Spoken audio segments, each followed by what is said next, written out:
quand Elon Musk traumatise les médias corrompus occidentaux. Vous le savez certainement, le milliardaire Elon Musk a désormais racheté et acquis la plateforme média Twitter pour un montant de 44 milliards de dollars. Dès le rachat, il a annoncé les couleurs. Il est un partisan du free speech, c'est-à-dire de la liberté d'expression, de parole. Ainsi, de nombreux comptes Twitter qui avaient fait l'objet de bannissement, de suppression ou de suspension ont été rétablis.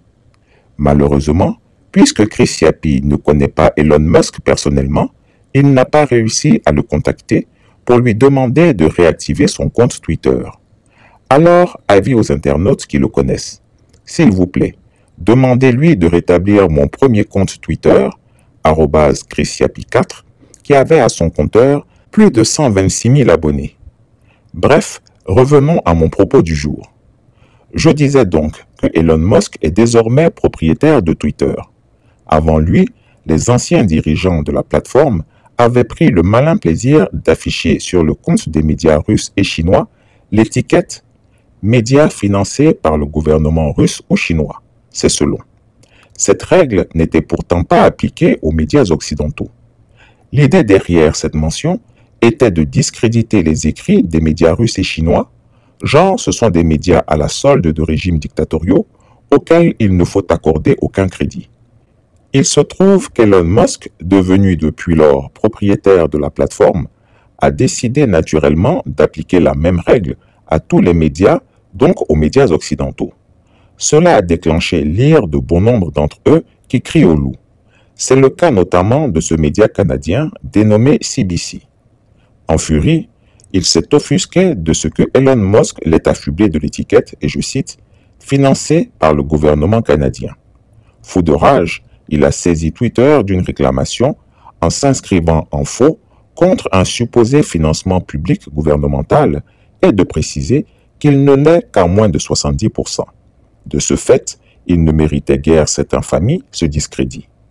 Alors, grand seigneur, Elon Musk décida de porter réparation à l'affaire, corrigeant sa « faute » par la restitution de la vérité matérielle, et voilà ce que ça donne.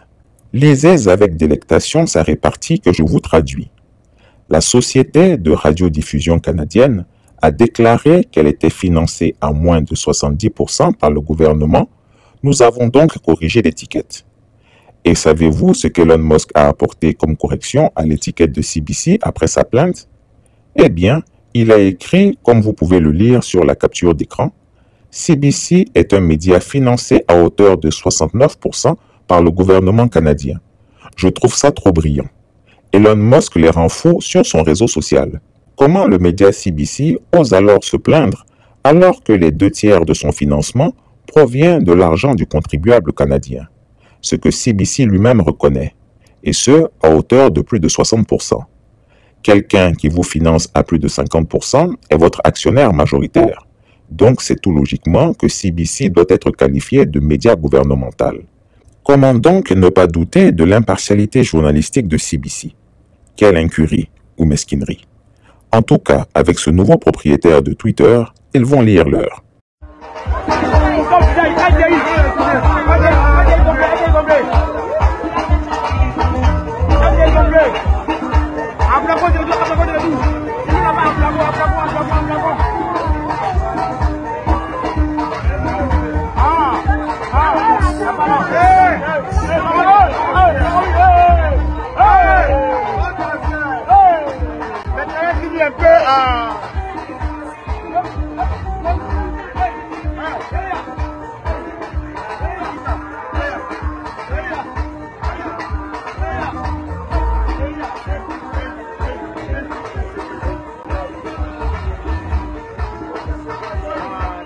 Chris Yapi ne ment pas. Retrouvez Chris Yapi sur ses 2 chaînes YouTube, sa chaîne Dailymotion, Instagram et VK.